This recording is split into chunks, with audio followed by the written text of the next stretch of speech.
bit. But I want to talk to you about how much you do for young people. I'm so Mhm, all over fatherhood, mentorship, being a teacher. mhm. And what people don't see in your political writing is that is your game. You've got your martial arts, obviously, studio and stuff. Can you talk a little bit about that and how much you do work with younger people and the younger generations and stuff? You're 62, man. You ain't getting any younger, eh? You're 62, eh? So what do you say to the Yeah. younger generations? Because I'm just impressed. I love teachers and stuff, and you seem to be one of them. Go ahead, single screen there, Val. Let's listen to Michael. So yeah, so sure. So when I actually opened the dojo in 2016, I had no intentions, quite honestly, to teach children at all. It was Master Kawanabe that said, no, no, you must teach. Because although I had been training most of my life, I had never actually taught children before. So I didn't know how to teach children. I didn't know enough about children today and their mindset. So I signed up for becoming a substitute teacher at my local school, and as a way to be able to kind of learn a little bit about what kids today were like.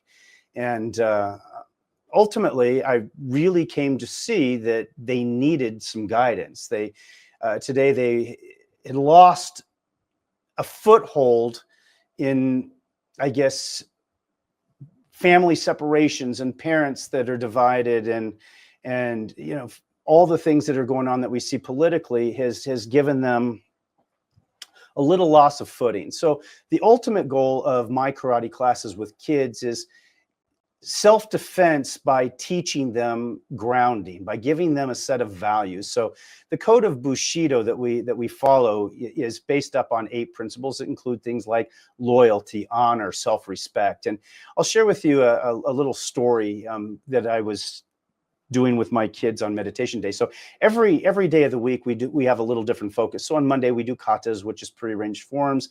Tuesdays we practice the bunkai, which is the self-defense aspect. On Wednesdays we begin with Zen meditation. On Thursdays we do drills, and on Fridays we do weapons. But on Wednesdays is probably the most important day because we begin with meditation, and it's where we take an inward journey. It's where true grounding comes from. And this is why when I say, and I equate it back to politics, is that whether people like it or not, we are a trifecta of 3 aspects of self: mind, body, and spirit. And the reason why the world has, particularly in the United States, has gone so far off track is the spiritual aspect has largely been abandoned. And the key to understand about that spiritual aspect is that wisdom does not come from the brain. It comes from our spiritual grounding. So if you abandon any sense of spirituality, then ultimately the mind begins to run amok. It begins to literally become insane. It becomes on a loop that has no grounding with it. And so without that wisdom, to balance out mind, body, and spirit, we become very unhealthy. And so my focus is with kids is to make sure that they have this solid grounding. So one day I had to put it up on my little chalkboard up there, and I drew a circle on the board. And I asked the kids, I said, "What is this?" And they said, "Well, it's a circle." And I said, "What's inside?" And they said, "Absolutely nothing." And I said, "Well, that's each and every one of us when we're born. We're just like that empty circle. There's nothing inside." And from that point, everything that we do, everything that we experience, everything that we watch, everything that we read, everybody we communicate begins to put things into that circle, and it begins to develop who and what we are. So what I would share with them is, I said, what's different about the way of the warrior is that we actually choose what goes in that circle. And we can ultimately overwrite some of those things that have been put in that circle for us that's not healthy for us. So one day I had a little girl that was asked, and she raised her hand because I was sharing about how important it is to like who you are. And she raises her hand and she says, "Sensei, can I ask you a question?" And I said, "Sure." She says, "Of course you can." She says, "Well, how do I know if I like who I am if I don't know who I am?" Well, I made a really big deal out of that. And I said, "That's the most brilliant question anyone has ever asked me in this class." And I said, and the answer to that is that's what we're doing right now within your circle. We're taking those things, those aspects of the code of Bushido, and if we learn to filter everything that we do, everything that we say, and how we behave through that code of honor, I said, then you'll always be guaranteed to make good decisions and like who you are.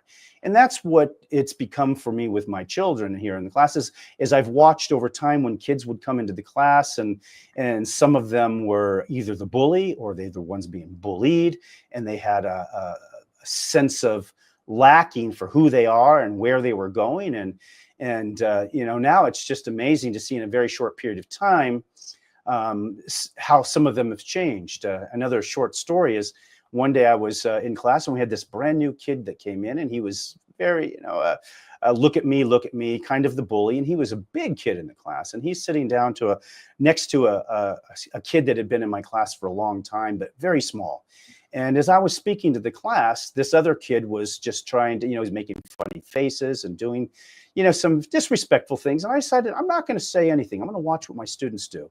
And this little kid, 8 years old, probably half the size of the other kid, got up, sat next to him, looked up at him, and he pointed. He says, "Do you see Sensei talking?"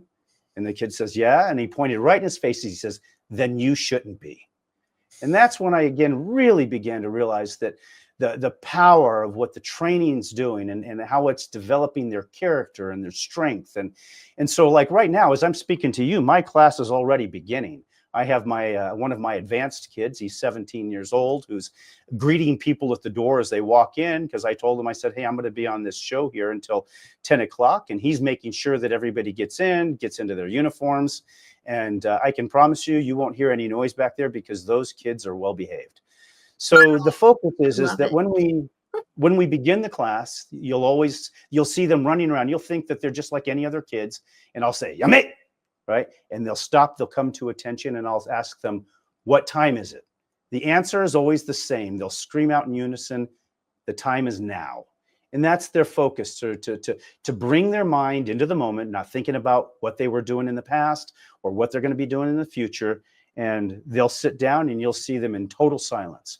I have kids that were told that they had ADHD and a variety of other things, and they couldn't sit still for a second. Well, on meditation day, you'll see us sit down in a seiza position, which is a difficult position to maintain, and you won't see movement out of those kids for 20 minutes. That's when you'll begin to see the real power of what this type of training does. So the name of the dojo, Bushido of BENSON. So Bushido just means literally the way of the gentleman warrior or gentlewoman, because it doesn't matter in Japanese. It's either his or her. But the concept is why this program works is because as a child, everybody knows what a warrior is. They've all watched either Kung Fu Panda, or they've watched you know, programs with princes and princesses, and they all want to be the warrior. So as they aspire to be the warrior, we begin to train them and show them, yes, but to be the warrior, you have to adopt this code. You have to learn self-control. You have to learn courtesy. You have to learn honor. You have to learn not only to respect others, but to respect yourself. And that becomes their base code. And so other than like when a parent or something will teach kids, they're teaching it from the outside in.